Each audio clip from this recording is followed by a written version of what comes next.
I'm sorry that you had to hear this news when you got here to our Yeah, program. yeah. Just walked in, and the news broke. I think a lot about just the universe and our curiosity manifested within it. And here is NASA and all of us collectively investing in the search for life on Mars. And we know implicitly, if not explicitly, that life is something precious. And wherever you find it, you cherish it and nurture it. So when we lose a life, particularly one that is lost tragically and not sort of by natural causes, especially for me, but certainly for everyone, it hits that much more deeply because of so much effort that I know we spend in the search for life in the universe. And so, but at least we got to share this universe with him.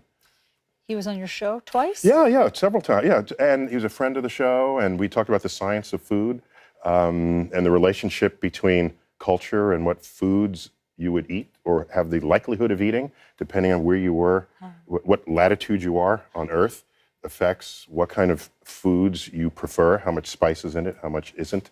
And so that's sort of the nature of how we interact with our guests. They're hardly ever scientists as guests, and so that gave us the opportunity to experience his life. He has quite a profile. I mean, if those who only know him from the CNN show, you got to dig a little deeper and you find out what his origin story is, to use a superhero reference.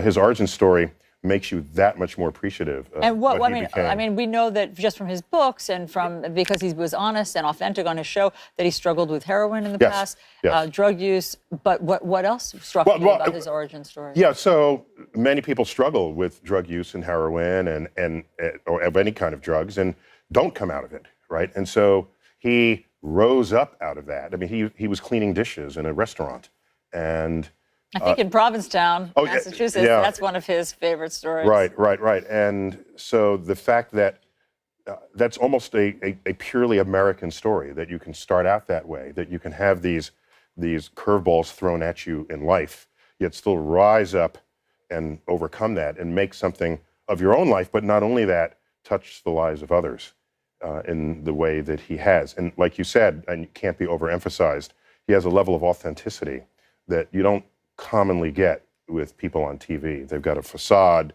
This is my TV personality, and then outside they're whatever else. He was through and through authentic, and you knew that watching him.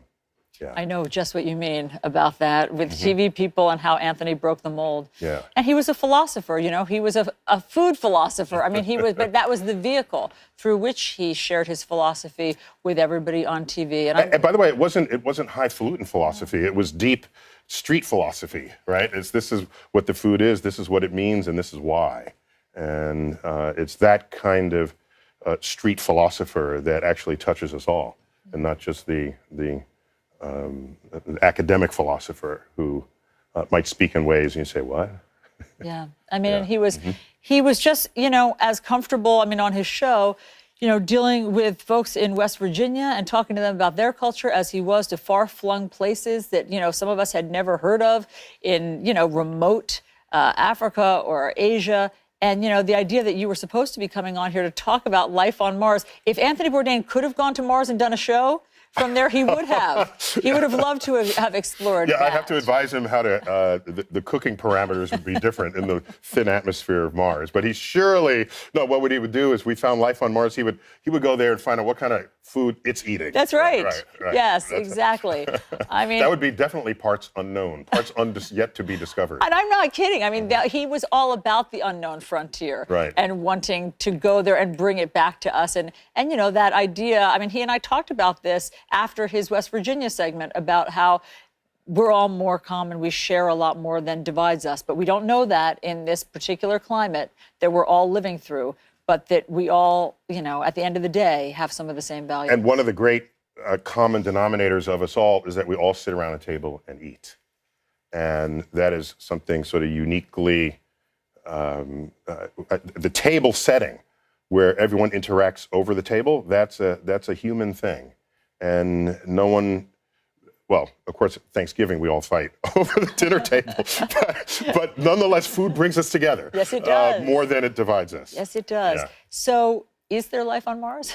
Well, so the recent findings by NASA, just announced yesterday, published in Science magazine, reveal that there's a whole cocktail of organic molecules that contain carbon, that are in one place at a concentration 100 times that of other places on Mars. And this is it's called the Gale Crater, where there was once standing water that is all evaporated. When you have evaporated, when you have a lake bed where there used to be water, the base of that lake is sediments. And so you can go in there and see, well, what got laid down there and then sort of trapped and preserved. And so the Curiosity rover went into one of these rocks, drilled 2 inches in to get pristine material left over from this lake bed. And what did it find? These little teeny organisms? Well, no, not organisms. No. Yeah. Not Martians. No. This is the danger of doing this segment, where I announce the headline of Life on Mars. They're step by step. We first convinced that there was once water on Mars, liquid water. Liquid, there's all evidence of there having once been meandering riverbeds and river deltas and floodplains and lakes. No water there today. But water on Earth tells us there is life anywhere on Earth. We find liquid water, so that's tantalizing. Then we find organic elements. Then we find organic molecules. And so each one of these steps makes it that much more tantalizing that Mars once had life. And if it did, then that whole other biogenesis, you can say, wow, if there's life on Mars, our next neighbor planet, then perhaps the universe is teeming with life, and we are not alone in the universe. On that note, Neil deGrasse Tyson, thank you for being here. Thanks for sharing your relationship with Tony Bourdain. We will all miss him for sure. Absolutely. Thanks so much. For sure.